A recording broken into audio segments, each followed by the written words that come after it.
好啦，第一節同大家傾完珠峰錦標之後咧，咁啊暫時同大家離開南域馬場先。咁啊，因為咧喺同日嘅考菲爾德馬場入面都會有一場重頭戲上演啊，就係考菲爾德杯啦。咁啊，作為呢個墨爾本杯嘅前哨戰，係咪真係而家變成一啲馬係攞嚟 step up 去跑墨爾本杯，而個重心冇擺咗喺呢場賽事咧？又唔一定喎，因為始終墨爾本杯係3200米咧，要再攬上800咧，對某啲馬嚟講難度都太高，咁所以有啲馬可能真係會集中攻擊，即係去即係以呢場做目標啦。咁所以睇翻近10屆冠軍咧，其實個水準都唔低嘅。譬如話，大家都見到2021年嗰一隊雍容爾雅同埋古洞咯。咁雍容爾雅大家都知啊，澳洲馬后咯。咁古洞其實就可惜嘅，因為受傷，所以就好早退役啦。但係其實當年嘅古洞咧，喺陣上嘅統治亦都係好強嘅。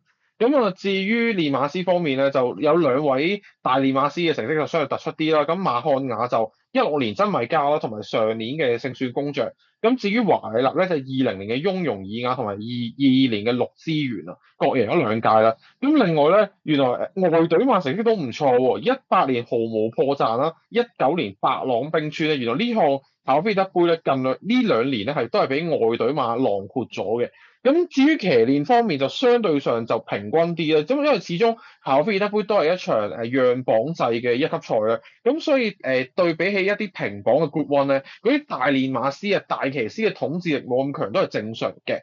咁至於戰線方面咧，以一級賽東寶錦標其實係呢場嘅核心戰線嚟嘅噃。冇錯啊，因為講緊即係東寶錦標就跑2000米啦，其實都有唔少馬之前咧係即係先行東寶錦標啦，跟住行考菲爾德杯，然後就墨爾本杯，都有少少三部曲嘅個感覺嘅。咁啊，而且即係時間上亦都係咁樣去跑係比較適合啦。咁所以近10屆冠軍都有好多嘅戰線係嚟自東寶錦標。咁當然啦，頭先 S 君都講過啦，都有啲外隊馬跑，咁所以其實呢啲戰線咧，佢哋都係落地澳洲第一場就可以得，即係換言之，佢上一場咧其實喺翻即係其他國家嗰度跑嘅，咁譬如毫無破綻就巴登大賽啦，白朗冰川就小倉紀念。咁上兩屆嘅即係冠軍雖然都係移植馬，咁但係咧其實佢哋就已經落戶澳洲跑過㗎啦。咁但係今屆咧其實亦都有唔少嘅即係遠征代表啦，就真係落地第一場嘅啫。咁啊而且有部分咧都係幾受注目嘅。咁啊睇下佢哋可唔可以成功啦。咁考菲爾德馬場嘅2400米噶嘛，嗱呢個馬場我哋之前同大家睇考菲爾德錦標啊，堅尼都睇過啦。2400米咧就起步冇耐就過終點之後咧就兜一個圈翻嚟，直路就唔長噶啦。咁啊即係向來考菲爾德即係馬場都係比較離擺前少少嘅。咁啊睇下去到跑尾半嘅賽事會唔會都係咁樣嘅情況啦。嗱，至於天氣方面，嗱我哋頭先就講即係悉尼嘅南域馬場就會落雨啦。咁但係考菲爾德馬場就相對好似即係天氣靚啲喎。係啊，雖然都係澳洲嘅賽事啦，但係其實兩個馬場目前嘅掛牌都已經有啲唔同啦。咁南域就已經掛緊 Soft Five 㗎啦。咁至於考菲爾德就掛緊 Good Four 嘅。咁而且去到禮拜六都應該冇雨啦。咁所以呢場馬我諗到時臨場都應該係好天舉行嘅。咁希望臨場就唔好落雨啦。咁啱都講到咧，東寶錦標其實係考菲爾德杯嘅核心戰線啦。咁所以第一條片都揀咗呢場賽事同大家睇咗先啦。咁我諗大家都會將個重點擺咗喺跑第四嗰隻一半熟理度咯。咁而且目前睇可愛賠率佢都熱得幾甩嘅。咁但係我同阿何咧就拗頸啊，呢隻馬我哋兩個都麻麻地。咁我一陣間先再解釋啦。咁我自己呢條戰線就揀咗兩隻馬嘅，咁就跑第七嘅亞德萊村咯，同埋第九嘅中土世界。尤其是係跑第九嘅中土世界，因為呢隻馬其實佢喺英國服役嘅時候已經有翻咁上下名氣啦。咁贏過亞斯頓園錦標啦，咁南域嘅唔係下域錦標都試過上名，咁但係就跑英皇錦標就麻麻地啦。咁然後就落咗戶澳洲，咁第一場一落地咧就贏咗澳洲杯預賽，但係之後嗰幾場咧就唔上名嘅，好似望佢比較失望啲。咁但係其實中土世界喺英國嘅時候已經一早係跑到尾半，仲要係贏新市場嘅2400米，咁所以呢隻馬個氣量咧其實好好。但係因為澳洲其實一年里半嘅一級賽只係得3場啦，咁上半年就係鄧格錦標，下半年咧就係一陣間會睇嘅大都會讓賽同埋呢場考菲爾德杯，咁就變咗好似就馬漢雅又想部署佢一直都跑下啲大賽啦，咁所以就唯有就集中跑千八二千，但係我覺得就唔係好啱呢隻馬性能咯。今次終於上翻嚟跑2004，而且佢喺澳洲咧，佢又唔同耀武廣場喎，因為耀武廣場係落地一場跑得好之後咧，之後場場咧都係好似好差咁。但係中土世界至少咧，佢陣場佢係識追幾步俾你睇。咁今次上翻嚟跑里半，咁繼續有薛口拿幫手，有三檔，咁我覺得會係呢匹馬喺澳洲再次出頭嘅黃金機會咯。縱使個磅重啲都好咧，但係以佢喺英國嘅底蘊咧，我都唔太驚。希望佢真係上翻嚟里半都交翻出佢自己嘅水準啦。咁啊，因為其實同樣嘅情況，我覺得都係落咗喺隻亞德萊村身上啦。咁因為大家都記得啦，佢就愛爾蘭打比嘅亞軍嚟嘅，就係前古摩亞嘅舊部啦。當時係同緊多產巨匠可以串挑嘅，而且逼到對方係用真功夫。咁所以呢隻馬其實即係里半嘅性能咧，就唔使懷疑噶啦。咁何況其實佢巴黎大賽都係跑第二嘅。咁同樣地落到嚟澳洲之後，亦都唔係話成日跑到呢啲咁嘅途程啦，發揮唔到佢自己真係里半以上，即係均速擺前嗰個最殺食嘅即係性能。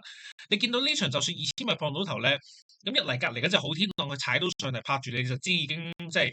即係已經冇㗎啦，咁啊隔離仲有啲國民樂派精至知道咁樣，咁但係你見佢翻到嚟嗰個第七咧，亦都其實係只係維持住佢嗰個均速，翻到嚟其實係冇乜點樣去即係輸到好遠嘅。咁你今次上翻嚟里半啦，咁亦都係佢自己啱腳法嘅，即係嗰個路程。咁啊，就算佢排到中檔都好啦，我哋成日都講啦，放頭馬排中檔，其實大家唔使擔心，咁樣仲好添。雖然今場咧就好似睇落係馬漢雅大戰華禮納咁樣啦，咁啊，但係李善不嬲訓練呢啲咁嘅中長途嘅馬咧，喺澳洲成日都有驚喜嘅。咁幾隻亞德萊村而家落到佢手嘅話咧，跑翻里半。如果就交翻出佢喺歐洲嘅水準咧，其實佢個級數，我覺得甚至係仲高過中普世界添嘅喎。嗯，同埋咧，呢隻馬由喺今年跑京士頓城錦標大交叉鼻箍開始咧，我覺得隻馬喺澳洲就算跑啲2000米即係嫌短嘅路程咧，表現都有啲好轉。咁京士頓城錦標其實佢甚至放唔到頭添，咁但係都即係只係輸少少俾天鳥合意啦。咁然後呢場東寶錦標，佢最後尾都係輸3個厘馬俾國民樂派。咁其實我覺得隻馬真係李善幫佢加咗呢個配備之後咧，縱使跑嫌短嘅路程咧，表現都係有所改善。咁始終考菲爾德你都係擺前啲着數啲。咁亞德萊斯我諗上到嚟跑里半，佢應該都可以好安心咁放頭。咁而且何漢話齋係愛爾蘭打比嘅亞軍咧，咁你只要俾佢放到頭咧，以佢嘅韌力咧喺度絕對有得爭。係啊，咁啊，所以即係東寶錦標嘅話咧，反而留意呢兩隻落敗馬就好似感覺，即係佢哋嗰個感覺係有機會今場會現翻真身，因為我哋都講咗啦，一半屬你，其實我哋今次就冇揀，係咪真係因為呢個第四，即係只係即係輸咗俾好天浪啦、精致之道同國民樂派，就咁樣俾大家有少少煲大咗嘅感覺咧？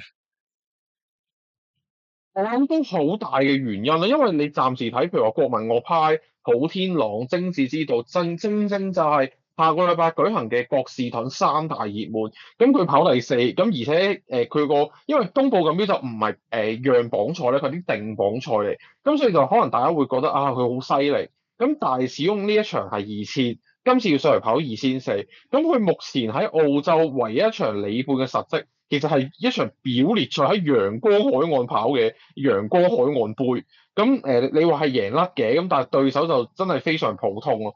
今次你要對住呢一啲歐洲群雄，縱使你係受讓磅都好，有個二檔都好，我覺得都唔係特別着數咯。咁仲而佢係大熱門咧，我自己就係普通。係啊，咁啊，所以即係當然啦，即係大家都係我哋都係嗰句啦。我哋冇揀啫。咁但係如果大家對於呢隻馬真係稱級數可能係夠用嘅話，咁都可以拖翻住。咁只不過因為賠咗上嚟嘅咧，就唔係好直博啊。嗱咁啊，睇完即係東寶錦標之後咧，跟住落嚟就同大家睇歐洲嘅長途賽咯喎，就係賈加利大賽啊。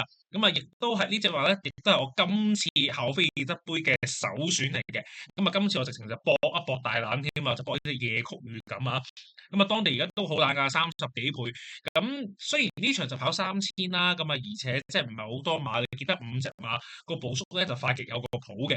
咁但係我自己幾中意呢場野曲遇咁個表現同埋，即係佢對住啲對手，因為頭馬嗰隻 Double Major 咁啊，其實大家都應該聽過好多次個名，只係冇譯名啫。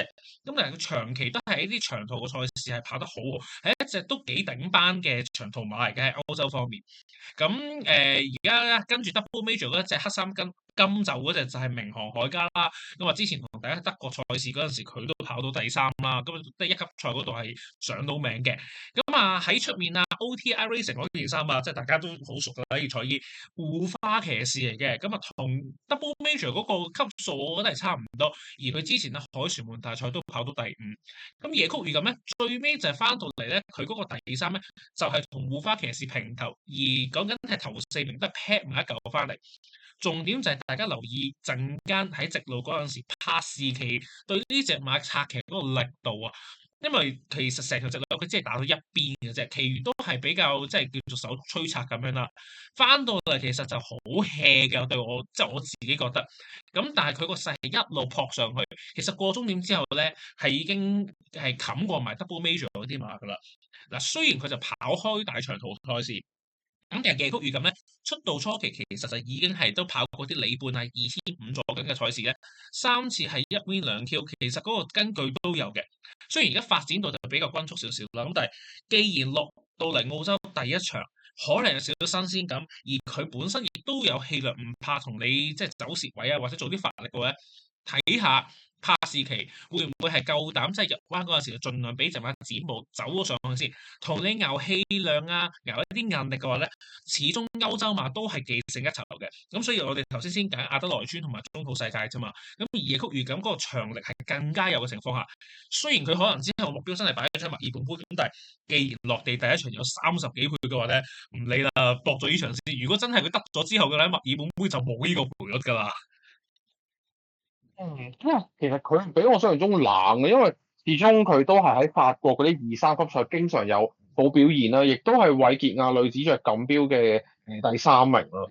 咁啊，不過我都係有啲擔心就係嗰個變速力嘅問題咯，同埋柏士奇始終係法國騎師啦。咁法國騎師你就預咗佢出閘咧，都係睇住隻馬嘅天生田速，佢喺邊個位就守邊個位，佢就唔同澳洲嘅賽馬文化咁講究蝕位啊、搶位嗰啲咯。咁所以我就恐防咧，佢呢場跑里半咧，早段會留得比想象之中後咯。而且你見佢呢場賈加利大賽又好，韋傑亞女子爵錦標都好咧，個跑法都係比較被動一啲。咁加埋隻馬，我覺得起步亦都唔算特別快之下咧，我恐防佢即係早段會蝕底咯。即係縱使佢嘅級數喺呢度都算係比較高嘅一隻啦，咁但係可能形勢上會有啲吃虧咯。咁不過有30幾倍嘅，咁呢啲馬的確抵玩嘅，咁縱使有啲缺點都合理嘅。咁啊睇下呢隻馬跑成點啦。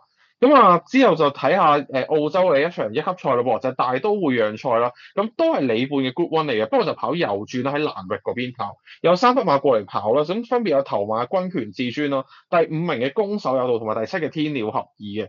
咁啊嗱。我哋之後咪後有講咧，就係阿薛恩咧就為咗攻守有道放棄作戰機器。咁你覺得呢一個決定啊抵唔抵咧？嗱，你問我嘅話咧，我啊驚阿欣爺有機會會好後悔嘅，因為單純如果你計大都會讓賽呢場咧，攻守有道嗰個表現的確係令人失望嘅。之前就落嚟跑墨爾本杯啦，咁啊又唔得啦，結果索性就直情移植埋過嚟添啦。咁啊，你見彩都轉埋啦，咁啊而家又交埋俾阿護侯夫人去訓練。咁但係始終佢都嚟到8歲啦，里程我覺得亦都差唔多。呢場其實直路佢係明衝輸俾同主馬嗰隻軍權至尊嘅，咁所以就算佢係落即係叫做歐洲移植馬都好咧，咁我寧願就揀翻一隻都仲有少少上升空間嘅軍權至尊。咁呢場其實佢末段嗰個騎馬姿態，我自己覺得係幾篤定嘅。咁同埋今次佢因為佢係16號馬嘅關係啦，其實都仲係孭緊啲輕薄2.5 kg 啦，用埋阿杜倫，而且排到個6檔咧，其實好大機會都可以用翻即係呢一場大都會讓賽個跑法就係盡量擺前少少，係入彎慢慢湧上嚟。咁呢啲始終又係啦，歐洲移植落嚟嘅馬，而上場贏完大都會讓賽之後咧，而家喺當地嘅賠率亦都係暫時都仲係幾受注目嘅，都有8.5倍。咁所以路程里半佢又唔擔心啦，因為跑2次都入晒3甲啦。同呢個杜倫跑一次即刻贏啦，甚至啦佢係無論好地啦。軟地啦、大爛地啦，都係可以應付到嘅。金全賽嘅馬，咁既然佢個聲勢仲上緊嚟，都話啦，今次就好似係華麗立大戰馬漢亞咁，因為咁即係咁18隻馬入面，佢哋包咗7隻啦。咁睇下呢隻軍權至尊又可唔可以跑得好啦？嗯，我自己都麻麻地攻守有道，我覺得佢喺莫威利馬房後期咧，喺平地賽嘅表現咧，都係冇想象之中咁好咧。恐防咧，即係去到呢個年紀咧，能力真係咁上下，而且孭重磅咧，我都唔係特別中意咯。咁剩低一對軍權至尊同埋天鳥合意咧，我覺得就差唔多嘛，即係大家都證明過有翻咁上下能力，而且都係孭輕磅。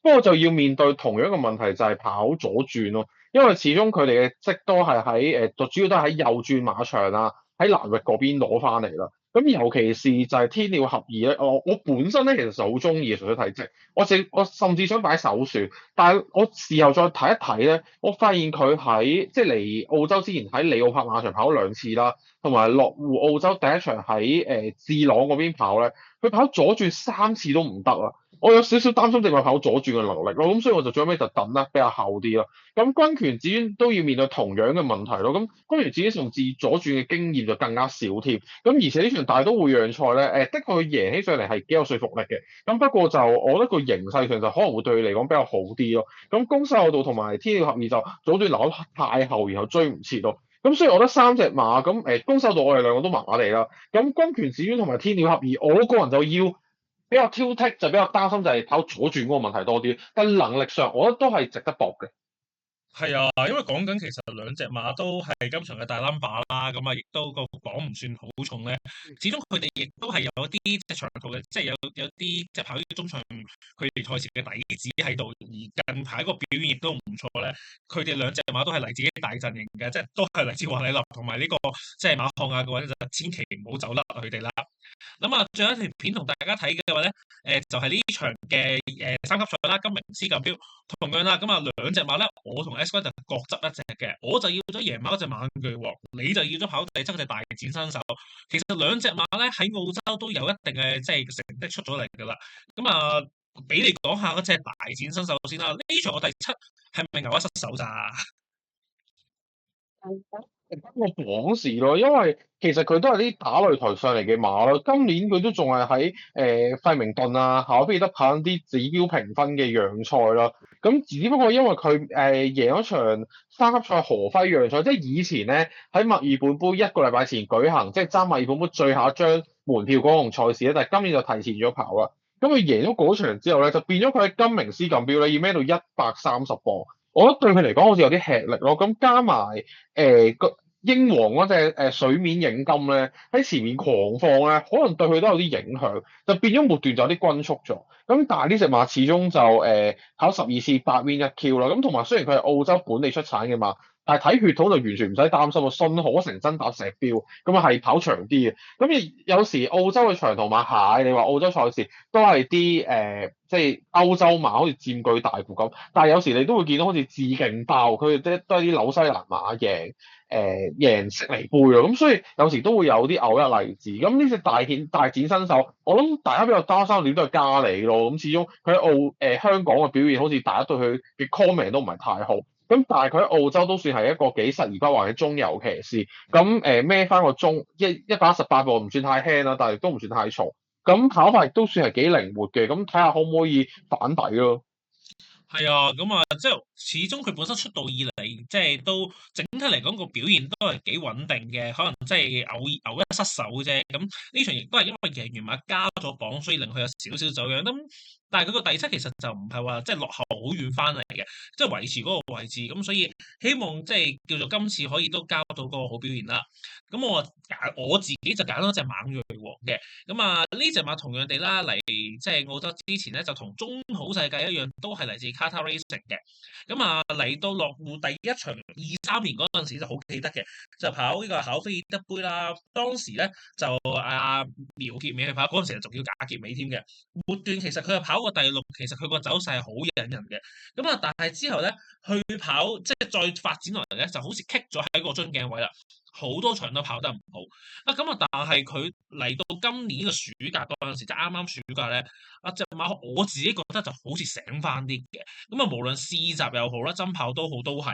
咁啊，試習嗱當然啦，試1000米其實對於呢啲咁嘅長途馬嚟講，其實會嫌短噶嘛。咁但係佢翻到嚟嗰個走勢係幾唔錯之餘咧，其實佢終點前就追贏咗嗰隻嘅，即係最尾就贏到嗰隻海動奇景啦。咁啊，跟住就出戰呢場金明斯錦標，前面隻水面影金放得咁快，佢係唯一一隻可以喺咁後位置大外欄衝上嚟，而嗰個姿態幾篤定咁樣贏馬。咁今次雖然佢排16檔啦，咁但係如果佢用翻呢場金明斯錦標嘅跑法，其實我自己覺得就影響唔大嘅。加埋佢都係繼續用麥利奧跑啦，咁啊而且亦都係華里納嘅其中一匹參戰馬，咁所以如果係咁嘅話咧，既然即係啲大陣營喺呢場賽事嘅今次雄霸咗嗰個局面嘅話咧，咁我就自己就執埋呢隻猛女王啦。你哋真係衰啊！掛起我啲傷疤，即刻諗翻起考菲爾德杯死亡一檔，咁啊今屆一檔落真係超情理度，睇下跑成點啦。咁猛銳王呢一場睇嚟個眼罩真係幫得佢好犀利，因為其實雖然你話水尾贏金係大圖啦，但係其實跑第二嘅大運龍咧都係啲前置馬嚟嘅，係佢一直咁樣大後上衝上嚟。咁啊睇下呢個眼罩係咪真係幫到佢連一級賽都贏埋咯喎？咁啊，最後就同大家睇下個數據咧，就對阿韓嘅首選就相當有利啊！近屆1號同埋2號馬成績，即係最重磅嗰兩隻馬成績咧，咁啊近屆例有1號或者2號馬上命嘅，咁啊2號馬成績甚至係更加標青喎。係啊，即係你咁樣望一望個成績之後，做完個數據，我係心諗，我喺心入面即刻同你多謝無限次，咁啊幫到隻夜曲雨咁啊。咁當然啦，即係頭先其實都有分析，即係要講過呢兩隻馬啦。攻勢度始終真係年紀大咗啦，即係睇都睇多咗，而上場亦都比較失望嘅。咁反而夜曲雨咁，雖然佢係真係跑長啲，而且今場都係比較冷落啲，咁但係佢本身自己出道以來都係比較準啦。咁同埋柏士奇特登咁樣走埋落嚟去，即係南下澳洲同你跑埋呢隻馬嘅話，睇下就算我當佢真係個目標係擺喺之後墨爾本杯都好，希望佢今次憑住即係初落地嘅新鮮感，可以即係令到佢喺里半都交到好表現啦。咁所以呢個數據就都幾有趣嘅，咁啊大家都可以攞嚟參考下。咁啊，考菲爾德杯啊，同大家睇完之後咧，跟住落嚟就會同大家翻去南域馬場咯喎，因為咧仲有一場1級賽去睇嘅，就係英皇查理斯3世錦標啦。咁啊，呢場即係前稱佐治文斯錦標嘅賽事咧，今年有好多明星馬都係喺度跑呢場㗎，咁啊，亦都有好多1600米嘅專家啦。咁啊，究竟邊隻馬可以贏到咧？我哋又中意邊隻多啲咧？轉頭翻嚟同大家傾埋呢場英皇查理斯3世錦標啦。中意我哋條片嘅朋友就快啲去追蹤我哋嘅 Facebook 同埋 IG， 之後再叫埋你啲朋友一齊去訂閱我哋嘅 YouTube Channel， 撳埋隔離個鐘仔，咁就唔怕錯過我哋每一集嘅最新資訊啦！記得